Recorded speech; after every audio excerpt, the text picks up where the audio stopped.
I thank you, Honourable Presiding Member. Now you can take the comments I make under these two ministries, the Ministry of Defence and the Ministry of Public Security, in two possible ways, Honourable Presiding Member. You can take it in a constructive way, where we list out certain issues that are real issues. Those are issues that are faced by a certain section of this country. Those are issues that if you do not address, then there is going to be an issue with regards to the legitimacy of this country with regards to that section of the country. If you take the Tamil people I represent, we raise certain issues expecting the governments of the day to take note of those issues and rectify those, because they go to the very core of the legitimacy of this country as far as the Tamil people are concerned. So you can take it in that way, in a way where we are trying to be constructive. It's an emotional matter, naturally, but if you do away with all those emotions and take it in a positive, constructive way, or you can go down the path of complete denial. Complete denial, complete refusal, and put the blame on the Tamils. Make it out that the Tamils are against the state. Make it out that the Tamils want in some way for Sri Lanka to lose, to fail. You can take it in either of those two ways. But I am going to say what I believe has to be said, Honourable Presiding Member. Now, if you take the Ministry of Defence, as far as the Tamil people are concerned, if I am to be honest, it is the most hated ministry. Not only under this government, but under previous governments as well. It is the single most hated ministry under the state structure. Why is it? Because that singular ministry has been the result of all the suffering,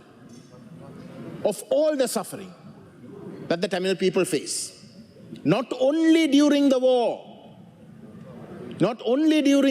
but even after the war, even 16 years after the war.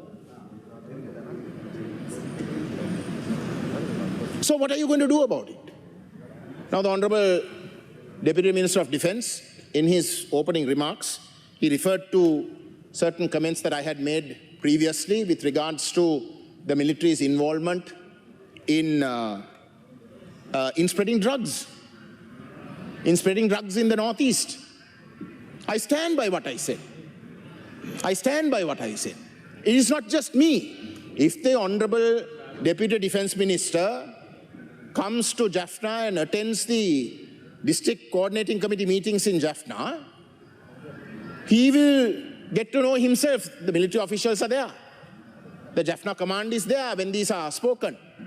Starting from governors who are appointed by the presidents, everyone will agree that the police and the military work hand in hand.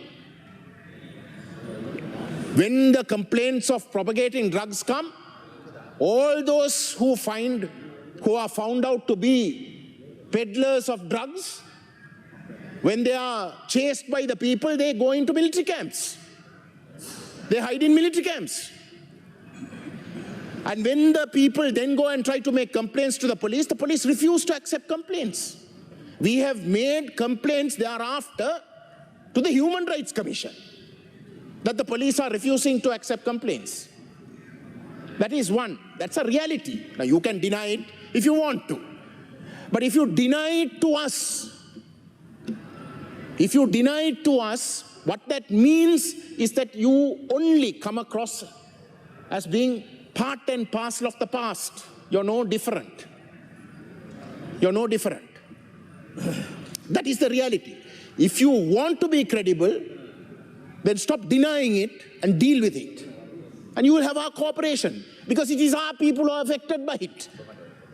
So you will have our fullest cooperation if you go down that path. But if you try to do what you did this morning by simply denying it, then you are only going to add to the suspicion that the people already have against the Ministry of Defense and the Ministry of Public Security and the police. Now, just a simple logical issue. The Honorable Deputy Minister of Defense, and I think there was another JVP member who was also a member of the military, retired, I guess, said, you know, what a great service that the military, the Navy, and the Air Force is doing in the Northeast. Even though I think the comment was made because I had made reference to the ratio of the presence of the military establishment in the Northeast. In Jaffna it is 1:14. In vavuniya it is 1:2, right? So with such an immense presence, to justify that, the government benches got up and said what a great service that the military, the army, the Navy and the Air Force are doing. Now talk about drugs. Let's just simply take the drug issue. The Navy is everywhere, right along the coast of the Northeast. Every kilometer you have a checkpoint of the Navy. I challenge you to go to the Northeast coast.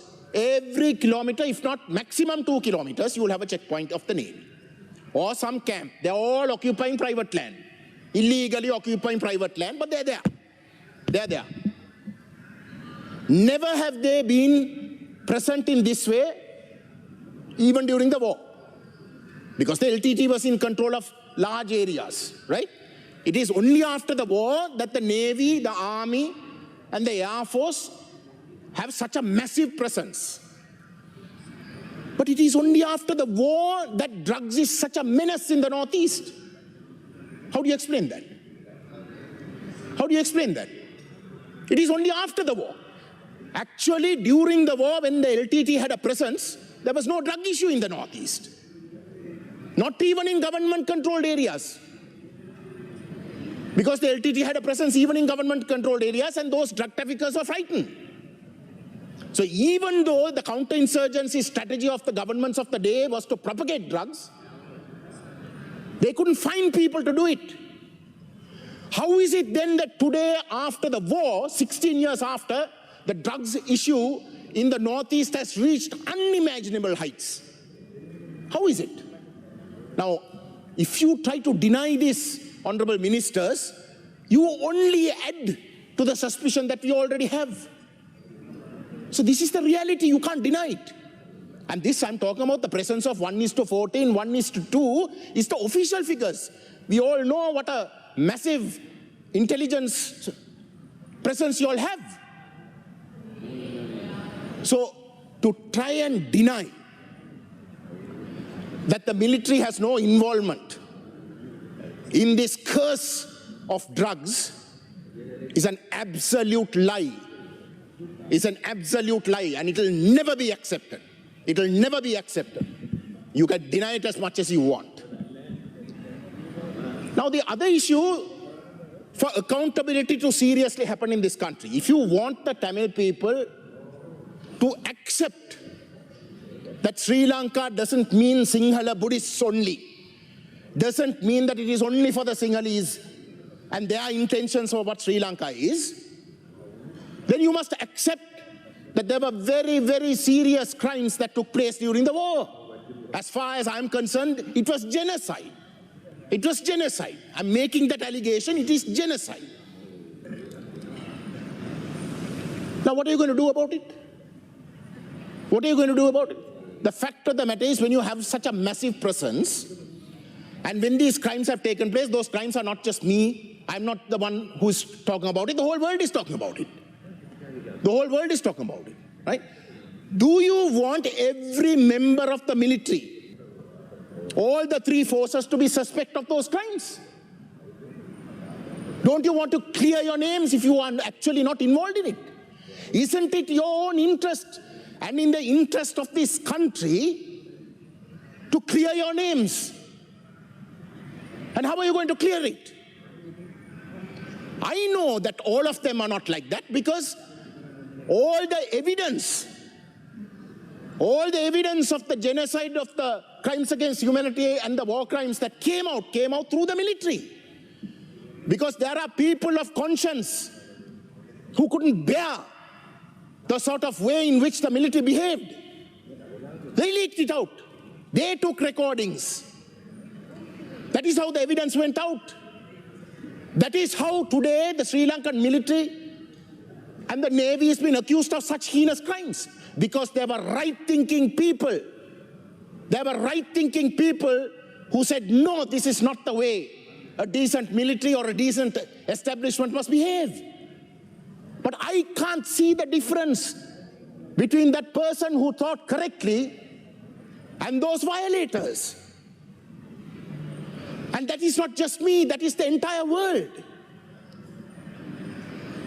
General Fonseca, when he was a member of this house in the previous parliament, on numerous occasions, whenever the budget under Ministry of Defense was discussed, he would stand up and he would say that there is over 50 very senior officers at the highest of the ranks who have travel bans on them. They are unable to go abroad because they are on some list. Not only them, their families are also on lists. So don't you want to clear your names? Is this the legacy you want to keep? And if that is to be done, the military must stop opposing a genuine international inquiry, because that's the only way. That is the only real, genuine way that this curse of the wars past can be put to rest. Where the guilty are found guilty and the people know who did what, and those who did the worst are punished. And you have punished LTT, no? Summarily you have destroyed them. There were no trials. You executed them. You have already given your judgment. Not before a court of law. You decided that they all must die and you killed them. That's what happened. But not only them. In trying to kill them, you killed the people as well. That is why it's a genocide. That is why it's a genocide. So, it's your name now. It's only you. There is nobody else. You are the only accused party. The Sri Lankan state and its military structure is the only accused party today that has not been tried. And you can't try yourselves. So it is the military that must agree and the police that must agree for an international investigation if you are to clear your names. For as long as you don't do that, Honorable Presiding Member, as long as the government doesn't agree to that, they are no different. They are no different from the previous governments who are very clearly complicit in all these crimes. Now the issue is this. Why there is a conflict of interest, why the JVP will worry about this, in dealing with this, in the way in which we say you must deal with it, is because of your own complicity. Because the Mahinda Rajapaksa government could not mobilize the people for a war. All they could do is talk about a racist war. Their rhetoric was racist. So they wanted somebody else. They wanted somebody who can go and make a credible case for war, to mobilize the war. So it was the JVP that did that. It was their former comrade Vimal Veeravansa, Anura Kumara Disanayaka, and many of the other front benchers who went around from military to military camp in mobilizing the military and the South. So you might be feeling guilty. You might be feeling guilty that you mobilized the public and the military to ultimately do the crimes that were done. But if you want to clear your own names, then that change must start with you. That change must start with you. If you want to genuinely make believe to the Tamil people that you are not part of the past of Sri Lanka, that you are not the JVP of that time, and we will not forgive you for that, but you are not the JVP of that time because this is not a war time and attitudes are different, then you must deal with those issues that I have raised. And I'm telling you again with responsibility, I appeal to you, do not take the comments that we make from these benches, the Tamil members from the opposite side, with regards to the Ministry of Defense and the Ministry of Public Security, as something that is just simply to find fault with you. We are saying it because if you don't deal with it, these two ministries will singularly be the most important ministries that will constantly call us to question the legitimacy of the Sri Lankan state. Thank you.